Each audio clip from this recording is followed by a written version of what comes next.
Bună ziua, doamnelor și domnilor, sunt Roxandra Colhon și vă spun bun găsit la Sănătate la 4AC. Sper că ați fost cuminți și ați avut parte de un moș bogat. Tot ca și un cadou de Moș Nicolae din partea noastră, astăzi am pregătit o ediție în care vorbim despre varice, asta pentru că aproape 30% din populație suferă de această afecțiune. Alături de mine astăzi este domnul profesor dr. Șerban Rădulescu, medic primar chirurgie vasculară. Bună ziua și bine ați venit la noi. Să rămână bine, v-am găsit. Sper că ați avut un moș bogat și dumneavoastră. Da, ca întotdeauna, și este o sărbătoare frumoasă, o sărbătoare pe care, o ținem de atâta vreme, bucuria copiilor, bucuria și a noastră, în fond.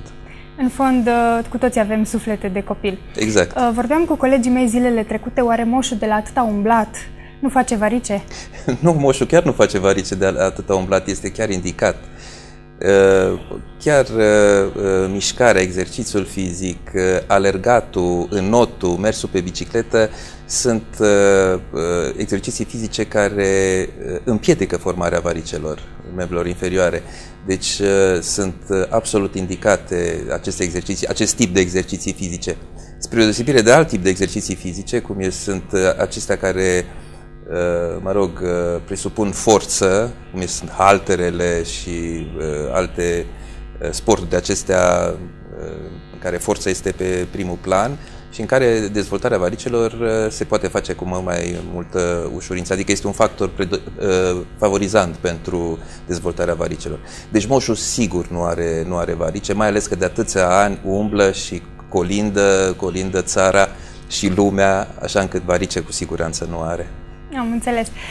Haideți să definim puțin termenul acesta de varice. Noi știm că sunt venele umflate pe membrele inferioare, dar bănuiesc că o definiție mai... Da, e o definiție pe care ați dat-o, este o definiție și care are, într-adevăr, un adevăr incontestabil. Varicele sunt niște dilatații ale venelor care apar la nivelul, discutând acum despre varicele membrelor inferioare, pentru că sunt mai multe tipuri de varice în funcție de localizare. Deci varicele membrelor inferioare sunt niște dilatații ale venelor, dilatații care se văd, sunt evidente, apar la nivelul membrelor inferioare, la nivelul gambelor, la nivelul coapselor, depinde de insuficiența venoasă care apare. Așa încât aceste dilatații venoase sunt evidente, se pot diagnostica foarte ușor. De fapt, oricine poate să diagnosticheze pentru că vede. La inspecție, deci, se văd aceste dilatații, care sunt mai dezvoltate sau mai puțin dezvoltate în funcție și de timpul care a trecut de la apariția lor sau de tipul de varicozitate care există. Care sunt simptomele, dacă există, simptome în afară de partea estetică? Partea estetică este importantă și vă mărturisesc că în lunga mea activitate de chirurg vascular, aceasta a fost unul din multele motive pentru care doamnele veneau pentru consult și eventual pentru tratament. Deci estetica este importantă și mai ales pentru doamne, pentru femei. Bărbații mai puțin și de aceea nici nu se prezintă foarte des la medic, însă femeile da. Acum, sigur, în afară de acest aspect, lucrurile pot să evolueze și clinic, în sensul unor dureri sub formă de jenă, sub formă de compresiune care apar la nivelul gambelor, se accentuează spre seară, mai ales la persoanele care stau mult timp în picioare. Totodată se poate observa cum tot seara apare și un edem. Edem se umflă picioarele. Este un semn clar al unei insuficiențe cu mare probabilitate venoasă. Mai ales dacă după odihna de noapte și mai ales dacă membrele inferioare sunt ținute la un nivel ceva mai ridicat decât capul, dimineața aceste edeme dispar. Deci picioarele nu mai sunt umflate deloc. Sunt exact cum normale, să le zic așa. Pentru ca să se rea acest aspect în timpul serii. Deci sunt edemele vesperale, așa numite. Toată această simptomatologie se accentuează până când, la un moment dat, într-adevăr, apar venele acestea varicoase. Ulterior, dacă ele nu sunt tratate, și vom discuta probabil și despre tratament, dacă nu sunt tratate, pot să apară tulburări trofice, cum le spunem noi, niște ulcerații. La început o eczemă și pe urmă se îngroașă pielea în anumită zonă, se modifică și culoarea, începând spre un maro așa tot mai accentuat, după care apare ulcerația. Deci cam acestea sunt, aceasta este evoluția, ca să zic așa, a unei boli varicoase. Simptomatologia, cum spuneam la început, este neclară la început și nu este specifică, deci nici persoanele respective nu îi dau o mare atenție, mai ales, zicem, dimineața nu mai au nimic, durerile au dispărut, edemul a dispărut, că se reia din nou, acesta este un lucru care începe să supere până când, într-adevăr, se prezintă la medic. În momentul în care apar însă dilatațiile venoase, deci varicele propriu-zise, atunci se prezintă la medic. În cazul în care simptomatologia descrisă se accentuează și este puternică, sau din punct de vedere estetic deranjează. Deci acesta este motivul pentru care se prezintă la medic. Foarte multe persoane care au varice, dar pentru că nu au o simptomatologie care să le supere foarte tare, nu se prezintă la medic, decât în stadii eventual foarte avansate. Am înțeles. Îmi spuneați mai devreme că cele mai afectate sunt femeile. De ce? Da, femeile sunt mai predispuse la a avea varice, dar exact ce discutam mai înainte, ele se și prezintă la medic și atunci se poate face și un studiu epidemiologic mai clar, pentru că ele sunt cele care se prezintă. Și bărbații au și chiar un procent mare din populație, deci ceva mai mare este procentul femeilor decât al bărbaților.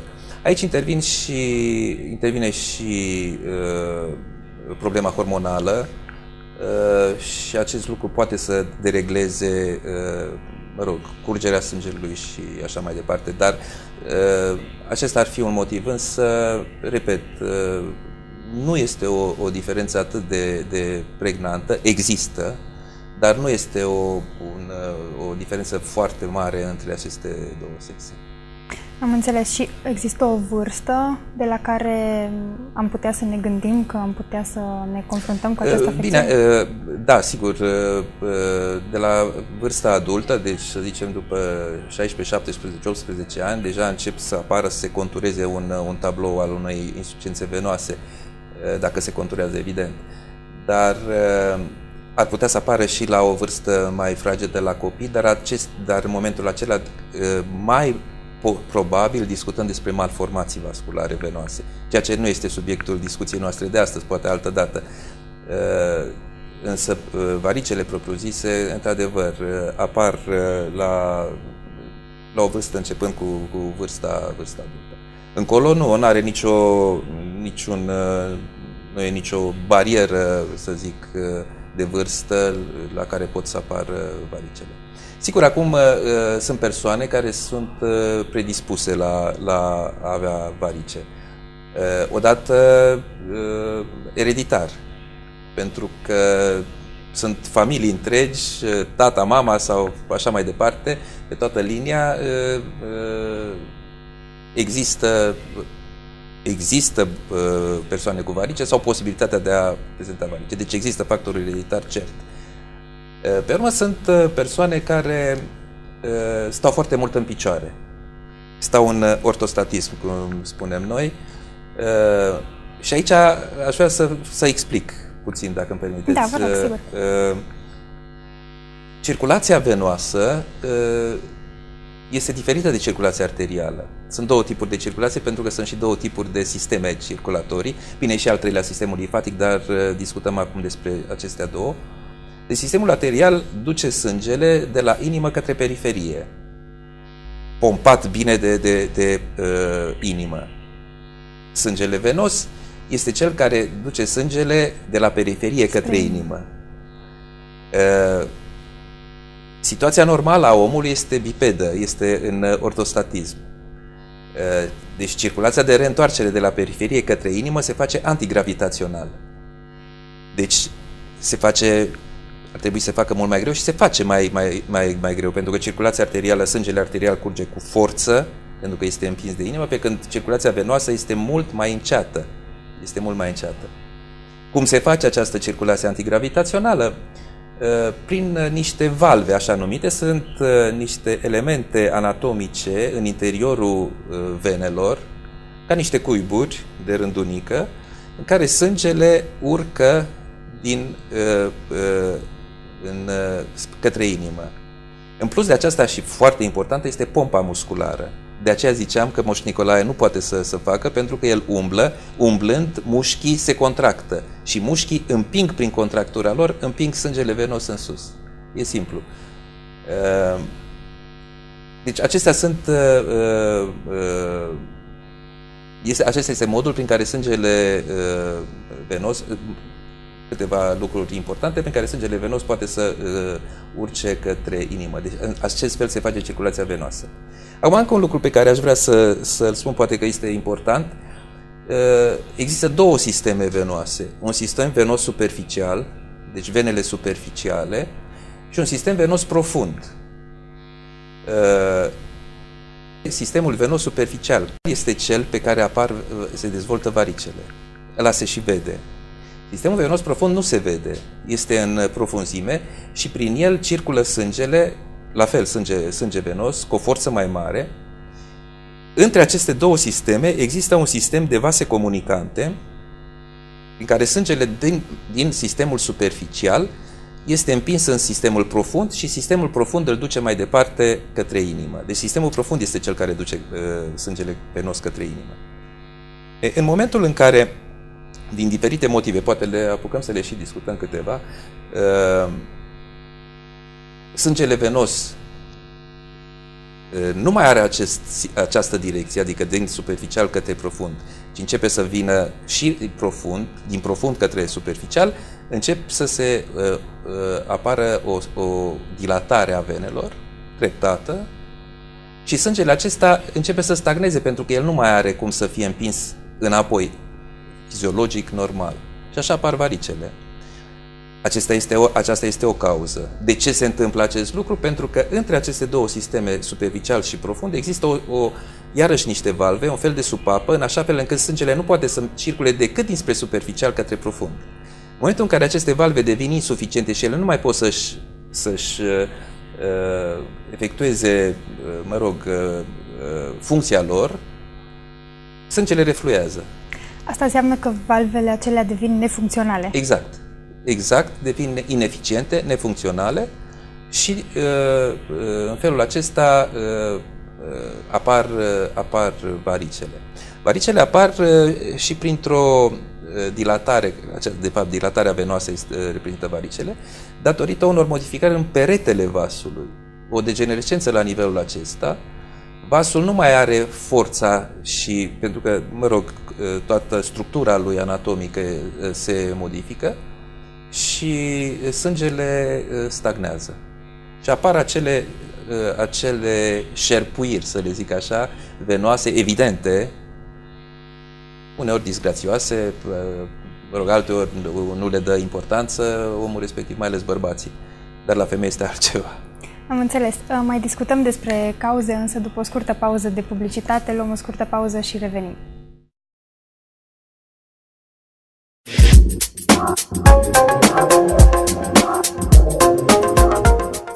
Scleroterapia. Timp de mai multe decenii, scleroterapia a fost folosită pentru tratarea venelor varicoase și a celor în formă de pânză de păianjen. Această procedură implică injectarea unei soluții, de obicei salină, direct la nivelul venelor. Acest lucru determină coagularea sângelui la nivelul venei.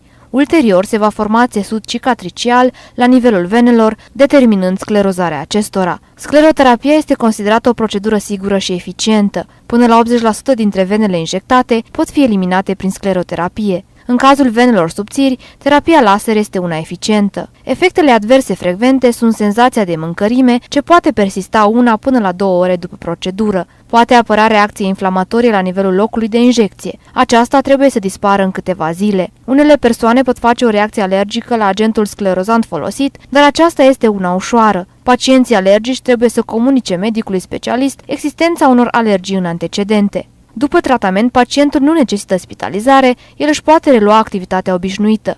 Se recomandă mersul pe jos. Se vor purta niște ciorapi de susținere pentru a comprima vasele tratate. În primele 48 de ore se va evita apa caldă, incluzând baia cu apă caldă și compresele, precum și expunerea la soare. Rezultate: în general, venele în formă de păianjen răspund la tratament în 3 până la 6 săptămâni, venele mai mari în 3 până la 4 luni. În cazul în care venele răspund la tratament, ele nu vor reapărea. Cu toate acestea, pot reapărea noi vene la același nivel ca și precedentele.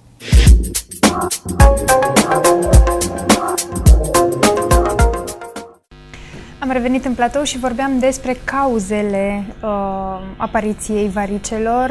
Ne-ați spus statul în picioare, ați spus că pot fi și ereditare. Care ar mai fi cauzele? Statul în picioare este un factor favorizant pentru apariția varicelor. Sigur, factori ereditari și modificările anatomice care apar în structura peretelui vascular. Deci acestea ar fi. Sigur, sunt factori favorizanți care mai pot să intre în discuție, factorii hormonali, cum spuneam, fumatul. Bine, fumatul dăunează oricum sănătății, dar și dacă discutăm despre apariția varicelor, putem să incriminăm. Deci sunt obezitatea la fel. La fel și obezitatea este un factor de risc pentru multe boli. Deci sunt mulți factori de risc care pot să ducă la apariția acestei boli. Sigur că persoanele care prezintă factori de risc sau care prezintă niște factori ereditari se pot gândi la apariția acestor varice, dar nu este obligatoriu să apară, mai ales dacă știm să și preîntâmpinăm și începusem să discutăm, apropo de Moș Nicolae, să discutăm despre posibilitatea de a preîntâmpina apariția acestor varice sau de a le trata din timp. Am auzit că și sarcina este un factor. Și sarcina este tot datorită modificărilor care apar hormonale, dar și din cauza presiunii care se exercită asupra venelor abdominale cu repercursiuni asupra circulației de la nivelul membrelor inferioare prin staza care se creează. Și sunt chiar foarte multe persoane care prezintă, gravide fiind, prezintă varice sau hemoroizi. Este de fapt un lucru apropiat, pentru că e tot o afecțiune venoasă și aceasta. Am înțeles, și după sarcină, după ce femeile nasc, dispare factorul de compresiune și s-ar putea ca să se revină. Sigur, în cazul în care varicele s-au format, varicele sunt deja bine consolidate, nu mai există altă soluție decât tratamentul care va trebui să fie făcut. Depinde de gradul de dezvoltare al acestor varice în timpul sarcinii. Am înțeles. Ne spuneați mai devreme că sunt mai comune în cazul femeilor. Oare și statul pe tocuri atâtea ore poate fi un factor? Nu aș incrimina acest lucru, deși, sigur, este o poziție, pentru mine este o poziție nefirească, dar pentru dumneavoastră și pentru doamne în general este o poziție firească. Și în momentul în care se poate merge pe tocuri, deci se poate merge și exercițiul fizic există, eu cred că și arată frumos un picior pe tocuri, încălțat pe un patof cu toc, decât altfel. Așa încât nu aș spune ceva care să împiedice ideea de a purta tocuri. Nu. Am înțeles, da, să nu dezamăgim doamnele. Exact. Da. Mai ales că sunt femei care, dacă se descalță de tocuri, aproape că nu mai știu umbla. Ele sunt atât de obișnuite pe tocuri încât li se par anormal balerini. Știți ce se mai întâmplă? De obicei, pentru că sunt niște tulburări ale țesutului conjunctiv aici, dacă intrăm puțin în amănunt, de la nivelul peretelui vascular. Deci modificările astea care apar la nivelul țesutului conjunctiv sunt și la nivelul plantei, de exemplu, și sunt persoane care au, acelea care au varice, de obicei au și platfus, picior plat, cade bolta plantară și deci pot să fac o legătură cu lucrul acesta, dar nu altceva. Nu. Am înțeles. Ne spuneați înainte de pauza de publicitate de cele două sisteme, superficial și profund. Există varice superficiale și varice profunde? Nu. Întrebarea e foarte bună. Întrebarea este foarte bună pentru că aud foarte multă lume zicând am niște varice interne sau profunde, nu se văd, dar sigur le am. Nu știu cine le spune lucrul acesta pentru că e fals, nu există. Deci nu există varice profunde. Pe sistemul venos profund nu există varice. Dacă se dezvoltă o dilatație, aceasta este eventual un anevrism, dar este cu totul altceva, discutăm despre alte lucruri. Dar varice, în sensul strict al cuvântului, al bolii respective, nu există. Dacă apar astfel de eu știu, de o simptomatologie ca cea pe care am enunțat-o eu mai înainte, mă dor picioarele, mi se umflă picioarele, am niște varice interne că nu mi se văd. Nu e adevărat, deci nu apar, dar e un semn că ar putea să se dezvolte această simptomatologie și această boală. Dar și atunci se poate, sigur, preîntâmpina alergând, mergând, făcând exerciții fizice, eventual un tratament medicamentos, poate o să discutăm și pe acesta, dar aceasta este. Deci, sigur, acum cei care ne ascultă și cei care ne văd vor înțelege acest lucru, dar în populație este ideea aceasta, există această idee că a varicelor profunde. Nu există varice profunde. Deci ca să fie varice trebuie neapărat să se vadă. Da, pentru că se fac pe sistemul venos superficial, care se vede. Deci pe sistemul venos profund, care nu se vede, nu apar varice. Am înțeles. Ce complicații pot să apară la varicele superficiale? Care sunt numai superficiale. Care sunt numai superficiale. Da. Complicațiile sunt cele pe care le-am zis mai înainte, la început, când discutam despre posibilitatea tulburărilor trofice. Deci ce apare la nivelul tegumentului la început, toate modificările acelea de îngroșare a pielii, de modificare a culorii și în cele din urmă ulcerația. Vreau să vă spun că în experiența mea am văzut niște ulcerații monstruoase, infectate, unele ajung chiar într-o situație de-a dreptul disperată, chiar de pierderea a membrului respectiv. Tratamentul este foarte greu și aici intervine un tratament interdisciplinar, pentru că suntem într-un dialog continuu cu dermatologii. Este de lungă durată, reprezintă un handicap care îl oprește persoana respectivă să muncească, să se integreze în societate. Deci este, într-adevăr, un handicap evident. Ceea ce este foarte important este să ne ajungem în stadiile acestea. De aceea este foarte bine ca lumea să știe și să înțeleagă că varicele, insuficiența venoasă, este o boală, dar o boală care, de fapt, ca orice boală, dacă se ia din timp, poate foarte bine să fie tratată și să nu ajungem în stadiul acesta de complicații. Pentru că în momentul complicațiilor, repet, persoana are foarte mult de suferit, prezintă un handicap serios de integrare în societate în cele din urmă și costul este foarte mare. Deci costul unui astfel de bolnav este foarte mare. Și costul este al lui și al statului, al nostru, al celorlalți. Apropo de tratament și de prevenție, când ar trebui să ne adresăm medicului specialist? E o recomandare pe care o fac pentru orice boală. Deci în orice moment în care simțim că ceva nu este în regulă, este bine să ne adresăm medicului. Și primul lucru care trebuie să-l facem este să ne adresăm medicului de familie. Medicul de familie ne cunoaște foarte bine, știe ce boli avem, poate să-și dea seama de o evoluție a ceva care până acum nu era și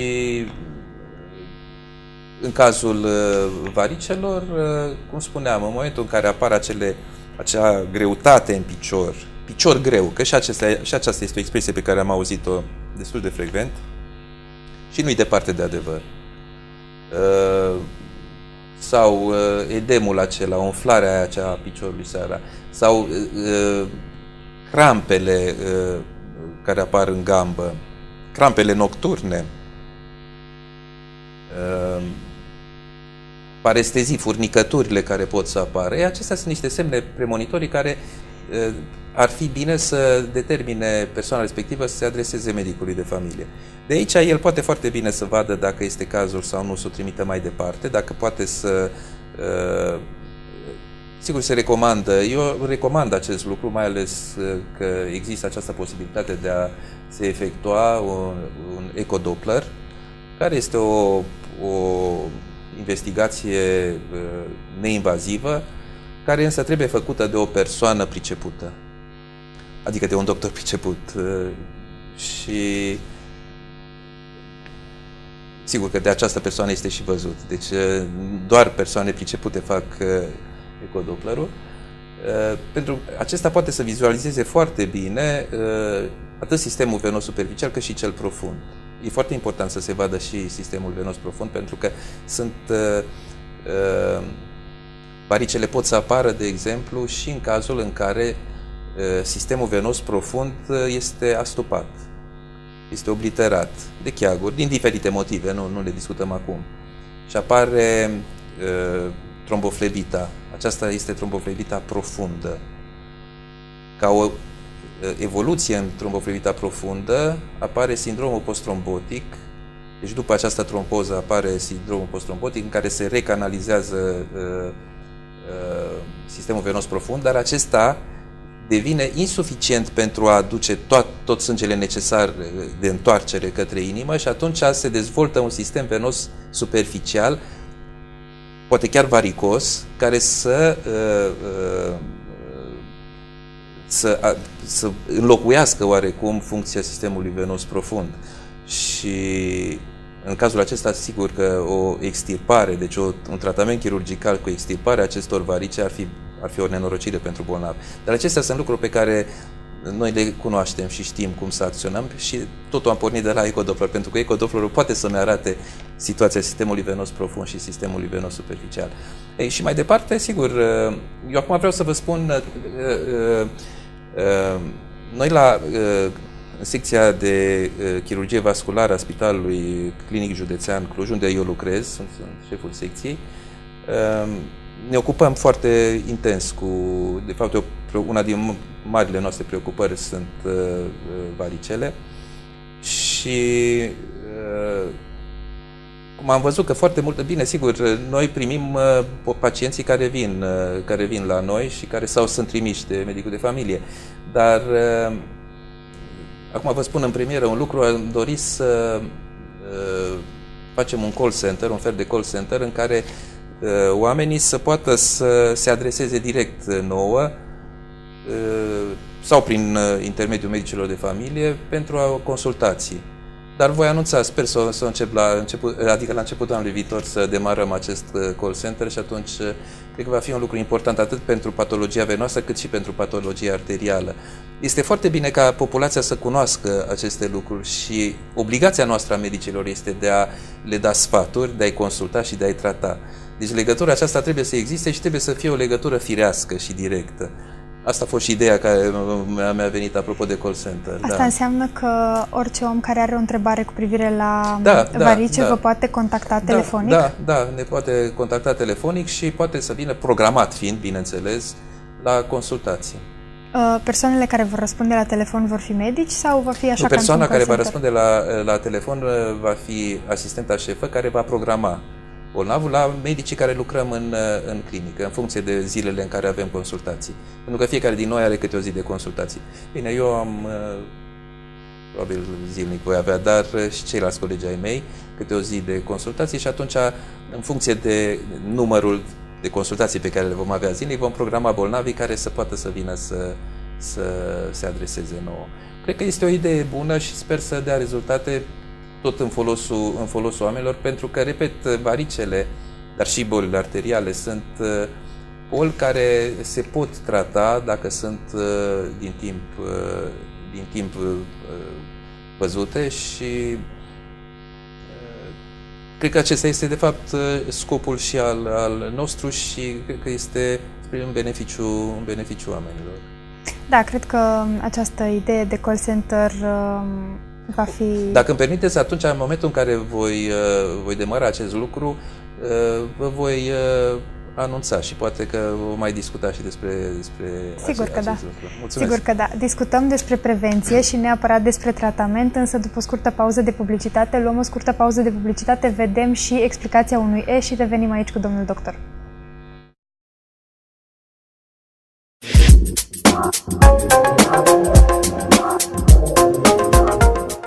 Aditivul E123. Amarantul este un aditiv periculos care se regăsește în alimente sub forma E-ului 123, food red, azorubina, acid red, care se adaugă în băuturi răcoritoare și spiritoase, vinuri și altele. Amarantul este o plantă ierbacee cu inflorescență în formă de spic, cu flori mici și roșii sau galbene, catifelate, și din ea se obține un colorant sintetic roșu-purpuriu. Din amarant se obține un aditiv care este considerat periculos și se poate regăsi în bomboane, dropsuri, creme de brânză, brânză topită, creme de fructe pentru plăcintă, jeleuri, înghețate, icre de pește, conserve cu fructe de mare și supe instant. Amarantul sub formă de aditiv 123 face parte din categoria aditivilor alimentari, a căror consumare nu este recomandată frecvent din cauza efectelor asupra organismului, eczeme, astm, hiperactivitate, sindrom ADHD, moarte fetală, defecte neonatale și cancer. În Austria, Norvegia, Rusia și SUA este interzis și se folosește cu restricție în Franța, Italia și Australia.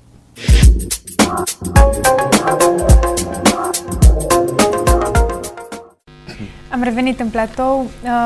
Vorbeam înainte de pauza de publicitate despre afecțiunile sistemului. Vreau să vă întreb, am citit pe internet că și alimentația ar avea legătură cu varicele, e adevărat? Direct cu alimentația? Nu.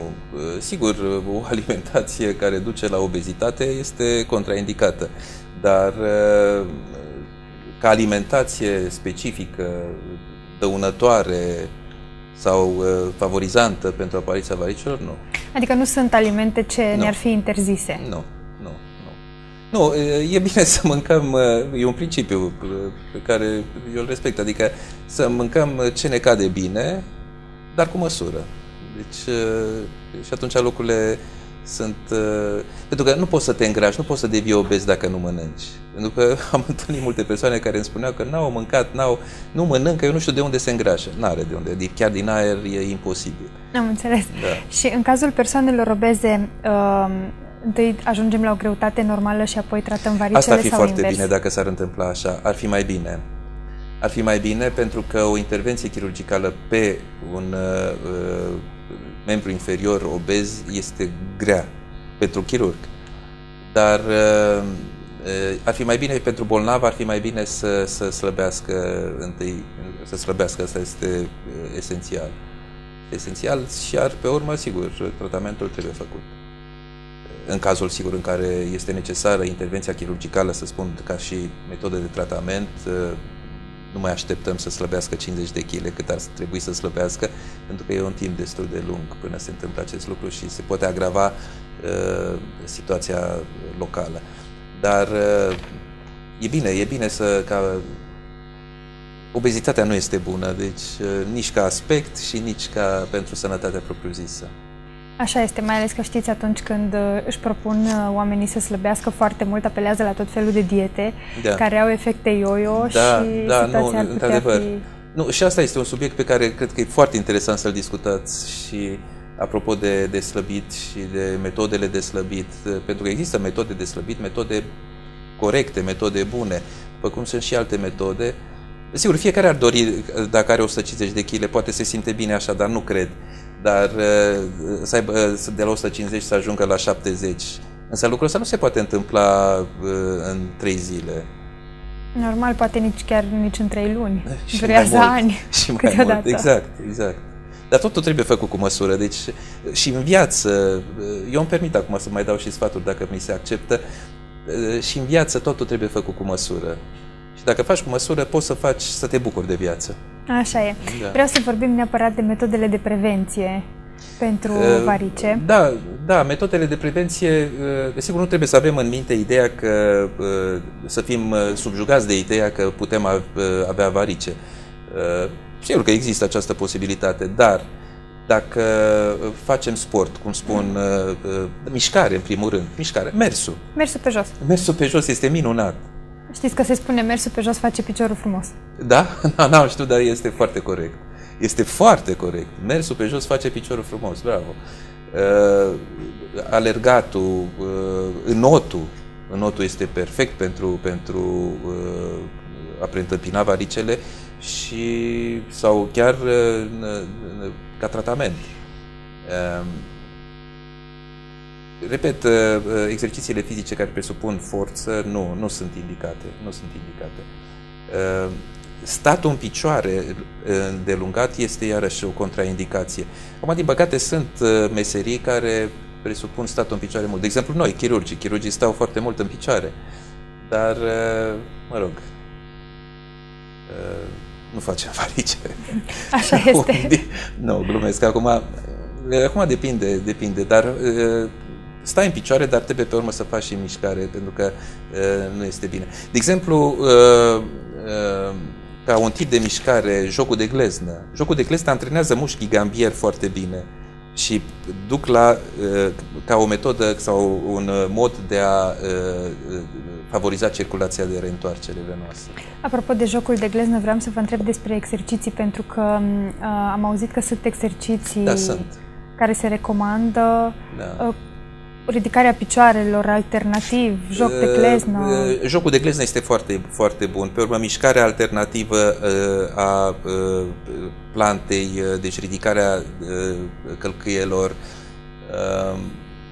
Pe urmă, sigur, foarte important este ca după un stat de acesta mai mult timp în picioare, un drenaj pe care să ne-l facem. Deci stăm cu piciorul pe masă, cum, mă rog, am văzut în unele filme. Se favorizează reîntoarcerea venoasă. Picioarele la un nivel mai ridicat decât corpul. Deci e important. Pe urmă, de exemplu, iarăși un sfat, persoanele care călătoresc cu avionul și călătoresc mai mult timp, de mai mult de 2 ore, să zic, este bine ca cel puțin la 2 ore să facă o plimbare prin avion, să facă joc de gleznă, cel puțin 15 minute. Pentru că astfel, statul în șezut și acest lucru favorizează staza venoasă. Asta am vrut să vă întreb. În ziua de astăzi, foarte mulți dintre noi stăm la birou, pe scaun, 8 ore și nu ne ridicăm niciodată pe oră, o dată la 2 ore. Nu este bine. Trebuie făcut trebuie avut în vedere că nu poți să stai nemișcat pe scaun 8 ore. Deci trebuie cel puțin la 2 ore, deci făcut un joc de gleznă atât de simplu. Deci te scoli de pe scaun, lângă masă, faci un pic de joc de gleznă. Sigur că lumea la început se uită la tine, bănuiesc, deși n-ar trebui să se uite decât admirativ. Și e pentru că este pentru sănătatea ta. Chiar recomand acest lucru. Da. Așa este, și gravidelor le este indicat să se ridice. Da, ele au tot felul de exerciții care să împiedice staza venoasă, care este foarte mult favorizată de sarcină. Da. Mai vreau să vorbim neapărat despre tratament. Știu că există mai multe metode de tratament, probabil în funcție de gravitatea afecțiunii. Exact. Există posibilitatea tratamentului medicamentos. Deci există stadiile, mai ales stadiile incipiente sau în cazul post-operatorii în care se pot administra medicamente. Acum nu știu dacă este cazul să vorbim despre medicamente, despre tipul de medicamente, dar există medicamente care se pot administra și care pot favoriza, de fapt, tonusul peretelui venos. Pe urmă, există metoda contenției elastice, deci ciorapul elastic. Ciorapul elastic este indicat, mai ales la persoanele care prezintă varice, persoanele care au posibilitatea de a prezenta varice în sensul unei activități, cele care stau mult în picioare sau de care discutam mai înainte. Este bine ca ciorapul elastic să fie luat dimineața când piciorul este normal, înainte de a se umfla. Deci, cum spuneam, seara ajunge să se umfle, să doară. Deci, înainte de a te da jos din pat, se trage ciorapul elastic. Sigur, aici indicațiile sunt mai multe, dar nu mai avem nici timp și nici nu e momentul să discutăm. Poate discutăm separat. Pe urmă, este tratamentul scleroterapic.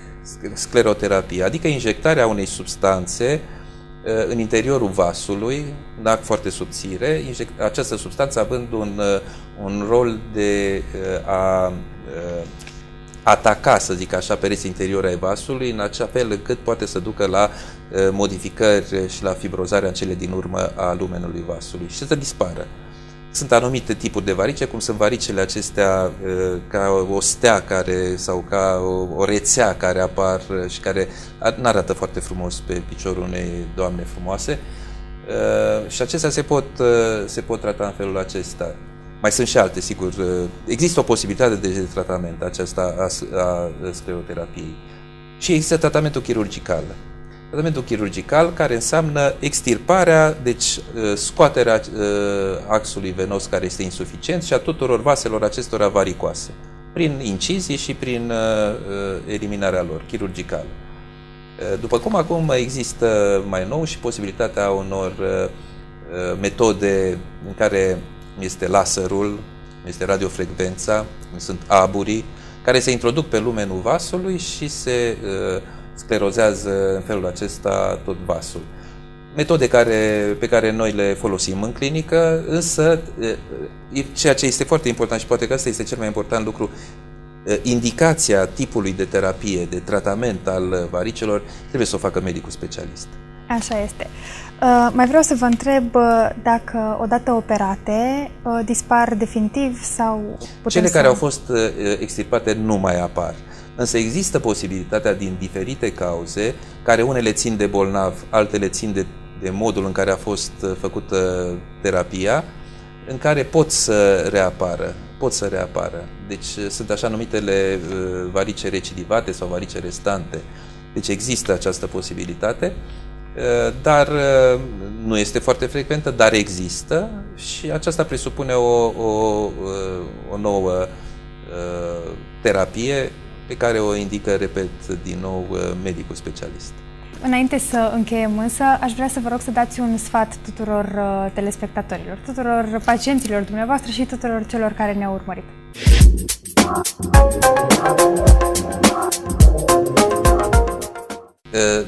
Apropo de varice, da. Sfatul meu este să preîntâmpine această boală și aceasta se poate foarte ușor preîntâmpina prin exerciții fizice. Deci faceți exerciții fizice, plimbați-vă, stați la aer curat, înot, bicicletă, este foarte bine. Exercițiul fizic este foarte bun pentru sănătate, deci îl recomand. Iar mai departe, orice problemă care apare, este bine să vă adresați medicului de familie și medicului specialist. Am înțeles. Mulțumim frumos pentru că ați participat astăzi la emisiune. Ca de fiecare dată, medicul specialist ne indică să mâncăm sănătos și să facem sport. Vă mulțumesc pentru că ați fost alături de noi. Ne vedem sâmbătă viitoare la ora 11 aici la Sănătate la 4AC. Weekend minunat, vă doresc, la revedere!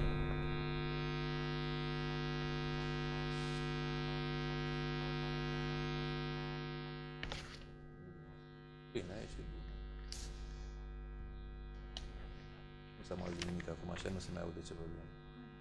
Da?